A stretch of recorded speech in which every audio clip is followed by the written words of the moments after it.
आज आपण बोलल्याप्रमाणे जाणार आहोत शांतूबागच्या आजूबाजूला जे धबधबे आहेत किंवा जे काय पाहण्याचे पॉइंट आहेत हे मी आज आपल्याला दाखवणार आहे। तर मंडळी, आता मी निघालो आहे वॉटरफॉलच्या दिशेने।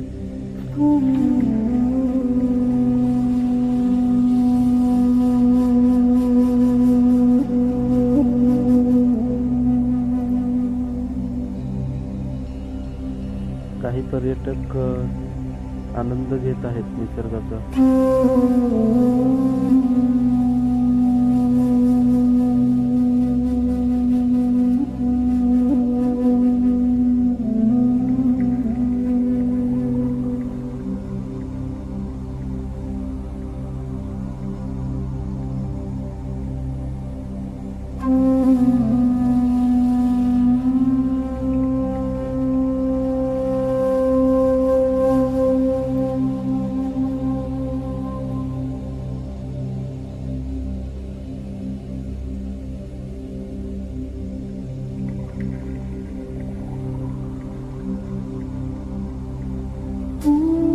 शांतूबागपासून एकदम 10 ते 15 मिनिटाच्या अंतरावरच हा एक वॉटरफॉल आहे। या ठिकाणी काही पर्यटक धबधब्याचा आनंदही घेत आहेत।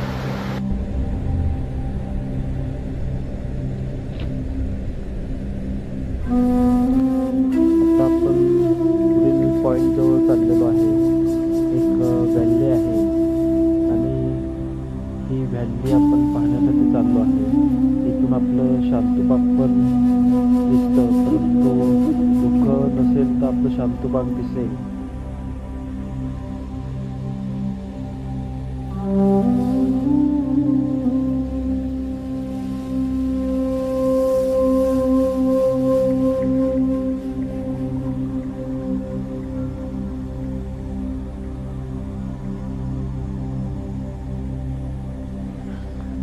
आता आलोय आपण एक असा पॉइंट आहे की या ठिकाणी पूर्ण व्हॅली दिसली जाते। तसंच आपलं शांतूबाग पण याच्यामध्ये दिसतं, परंतु आता थोडं धुकं जास्त असल्यामुळं दिसणार नाही एवढं व्यवस्थित।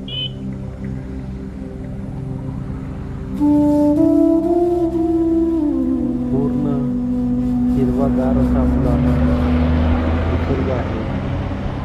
पावसामुळे सर्वीकडेच हिरवाईचा शालू निसर्गाने नेसलेला आहे आणि हा निसर्ग आपण नक्कीच पाहण्यासाठी याल।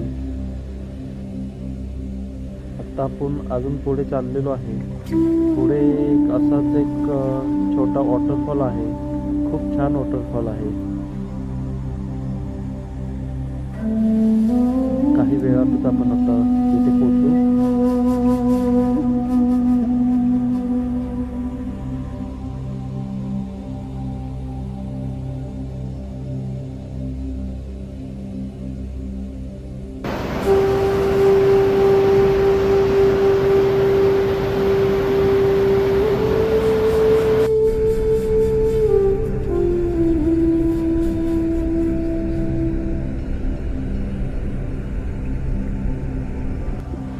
ही जी व्हॅली आपल्याला दिसत आहे ही वेण्णा व्हॅली आहे। या व्हॅलीला नाव या ठिकाणी जी आपल्याला खाली नदी दिसत आहे वाहणारी, या नदीचं नाव वेण्णा आहे आणि हिचं उगम स्थान हे महाबळेश्वर मध्ये आहे। महाबळेश्वर मध्ये जो वेण्णा लेक म्हणून प्रसिद्ध आहे, यापासूनच या नदीचा उगम झालेला आहे आणि म्हणूनच या संपूर्ण व्हॅलीला वेण्णा व्हॅली असं म्हणलं जातं व या नदीच्या नावानेच आपलं सुद्धा कृषी पर्यटनाचं पूर्वी नाव होतं। मंडळी, आता आपण पुन्हा शांतूबागच्या दिशेने निघालेलो आहोत।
आत्ता आपण पुन्हा शांतबागमध्ये पोचत आहोत. जो काही पावसामध्ये शांतबागच्या आजूबाजूचा जो निसर्ग आहे व वॉटरफॉल आहे व व्हॅली पॉईंट आहेत हे आज मी आपल्याला दाखवलेले आहेत. नक्कीच आपण हे पाहिल्यानंतर आपल्या कुटुंबासोबतचा प्लॅन आपण करू शकता व शांतबागमध्ये येऊन या निसर्गाचा आनंद घेऊ शकता.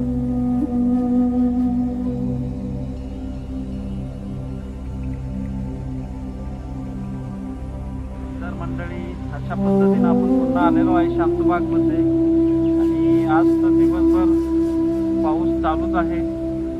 आपल्याकडे आज काही गेस्ट पण आहेत राहण्यासाठी.